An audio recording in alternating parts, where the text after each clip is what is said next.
नमस्कार. जरा विचार करा, अचानक सगळीकडे एकदम शांतता पसरली तर आपण काय करतो? लगेच आपला हात मोबाईलकडे जातो ना? आजच्या या सखोल विश्लेषणात आपण याच विषयाच्या मुळाशी जाणार आहोत. The silent terror. मानवी मन शांततेला इतकं का घाबरतं आणि आजूबाजूला काहीच आवाज नसताना आपली अस्वस्थता अचानक का वाढते, हे आपण आज समजून घेणार आहोत. माणूस शांतता टाळण्यासाठी काय काय धडपड करतो ना, हे पाहणं खरंच खूप रंजक आहे.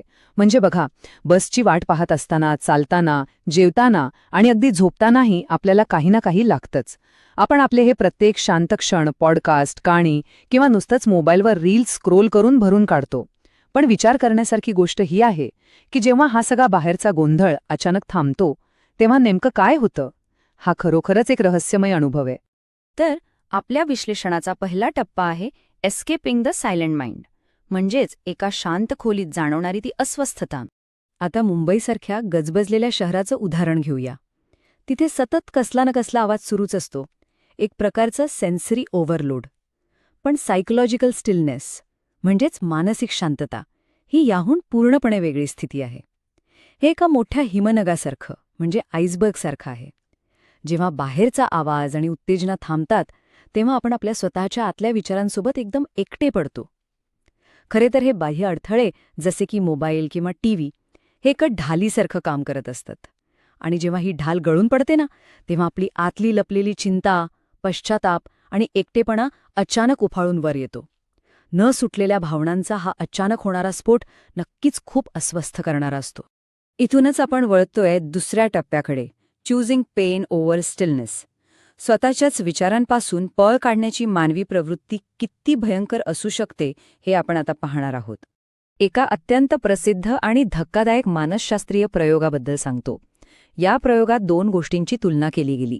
एका बाजूला होतं स्वतःच्या आतल्या शांततेला सामोरे जाणं आणि दुसऱ्या बाजूला होती छक्क शारीरिक वेदना. प्रयोगात सहभागी झालेल्या लोकांना एकांतात कोणत्याही मनोरंजनाशिवाय फक्त शांत बसायला सांगितलं गेलं. आणि आश्चर्य वाटेल, नुसतं शांत बसण्यापेक्षा अनेक लोकांनी स्वतःला विजेचे सौम्य धक्के म्हणजेच इलेक्ट्रिक शॉक देणं पसंत केलं. हे ऐकून खरंच धक्का बसतो ना. आधुनिक मानवी स्थितीचं एक खूप मोठं आणि अजब सत्य इथे उलगडतं. माणूस कधीकधी आतल्या शांततेला सामोरे जाण्यापेक्षा शारीरिक वेदना निवडतो. हे किती हास्यास्पद आणि त्याचबरोबर भयंकर आहे. स्वतःच्याच विचारांसोबत काही मिनिटं घालवण्यापेक्षा प्रत्यक्ष वेदना सोसणं माणसाला जास्त सोपं आणि सुसह्य वाटू लागलं आहे. याच अस्वस्थतेचा समाज आणि तंत्रज्ञान कसा फायदा घेतं हे पाहूया आपल्या तिसऱ्या भागात, द मॉडर्न डिस्ट्रॅक्शन इकॉनॉमी. आजच्या या अटेन्शन इकॉनॉमीची काही अत्यंत ठळक लक्षणं आपल्या सगळ्यांमध्ये दिसून येतात. सतत नवीन कंटेंट पाहणं, न थांबता स्क्रोल करत राहणं आणि तासनतास स्क्रीनला चिकटून राहणं. जशी दादरच्या मार्केटमध्ये सतत गर्दी आणि गोंधळ असतो ना, तसाच गोंधळ आजचं हे तंत्रज्ञान आपल्या मेंदूत निर्माण करत आहे. हे सगळं आपल्याला सतत गुंतवून ठेवतं आणि डोपामाइनचं एक न संपणारं चक्र तयार करतं, फक्त यासाठी की आपल्याला चुकूनही कधी शांत बसावं लागू नये. आणि म्हणूनच इथे एक अत्यंत सखोल प्रश्न निर्माण होतो की मानव फक्त शांतपणे अस्तित्वात राहण्याची क्षमता का गमावत आहे.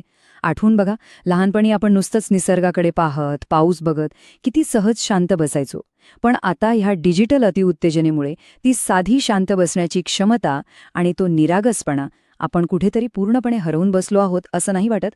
हाच गोंधळ जेव्हा अखेर थांबतो तेव्हा काय होतं हे आपण पाहूयात चौथ्या भागात, night time and existential thoughts. दिवस आणि रात्रीमधला हा फरक अगदी अनुभवण्यासारखा आहे. दिवसा आपण सतत कोणत्या ना कोणत्या कामात इतके व्यस्त असतो की आपल्या जाणीवा आणि विचार कुठेतरी दाबले जातात. पण रात्री जेव्हा सगळीकडे सामसूम असते तेव्हा आपला मेंदू त्या सगळ्या विचारांना बरोबर पकडतो. दिवसाच्या गोंधळाने जे काही लपून ठेवलं होतं ना, ते सर्व रात्रीच्या त्या अंधारात आणि शांततेत भयंकर मोठ्या आवाजात आपल्या समोर उभं राहतं. त्या रात्रीच्या खोल शांततेत मग अत्यंत गंभीर प्रश्न डोकावू लागतात. मी माझ्या आयुष्यात नेमकं काय करतोय? मी खरंच आतून आनंदी आहे का? मृत्यूनंतर काय होणार? किंवा ह्या सगळ्या धावपळीशिवाय आणि मनोरंजनाशिवाय मी नक्की कोण आहे? हे अस्तित्वाबद्दलचे प्रश्न खूप जबरदस्त असतात आणि माणसाला आतून पार हादरून सोडतात. आणि म्हणूनच झोपण्यापूर्वी या जड प्रश्नांपासून पळ काढण्यासाठी आपण अनेकदा पुन्हा एकदा मोबाईलचाच आधार घेतो. या विश्लेषणाच्या सर्वात महत्त्वाच्या आणि शेवटच्या टप्प्यात आपण पाहणार आहोत कन्फ्रंटिंग दी इनर सेल्फ, म्हणजेच स्वतःच्या भ्रमाचा पडदा दूर करणं. शांतता भ्रम दूर करते हे विधान अत्यंत सखोल आहे.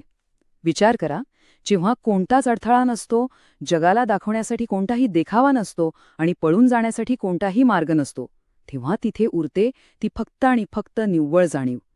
सह्याद्रीच्या एखाद्या उंच निर्मनुष्य शिखरावर उभं राहिल्यानंतर जी निखळ आणि शुद्ध शांतता जाणवते ना, ती खऱ्या वास्तवाची ओळख करून देते, जे या आजकालच्या गोंधळाने भरलेल्या आयुष्यात आपण पूर्णपणे हरवून बसलो आहोत.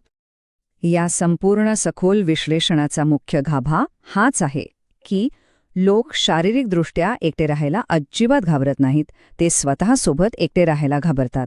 ही जी आपल्याला सततच्या आवाजाची आणि व्यग्रतेची सवय लागली आहे ना, ती केवळ आपल्या आतल्या भावनिक पोकळीची आणि भीतीची एक खूण आहे. खऱ्या अर्थाने आपल्याला स्वतःलाच सामोरे जाण्याची सर्वात जास्त भीती वाटत असते.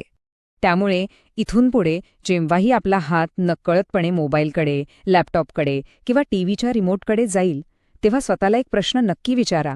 आपण नक्की काय अनुभवणं किंवा काय जाणवणं टाळण्याचा प्रयत्न करत आहोत? हा एक छोटासा प्रश्न आपल्या दैनंदिन सवयींना आणि आतल्या विचारांना एक खूप मोठं आव्हान देतो. आणि शेवटी यावरून एक गोष्ट अगदी स्पष्ट होते. आयुष्यातील सर्वात मोठा आणि त्रासदायक आवाज हा बाहेरचा नसून तो त्या मनाचा आहे, ज्यापासून आपण सतत पळ काढण्याचा प्रयत्न करत असतो. त्या आतल्या शांततेशी मैत्री करणं हीच खऱ्या अर्थाने आजच्या काळाची गरज आहे. या मानसशास्त्रीय विश्लेषणातून हाच एक महत्त्वाचा विचार पुढे येतो. या माहितीचा नक्की विचार करा. अशाच नवनवीन आणि विचार करायला लावणाऱ्या विश्लेषणांसाठी सोबत राहा आणि हे सादरीकरण नक्की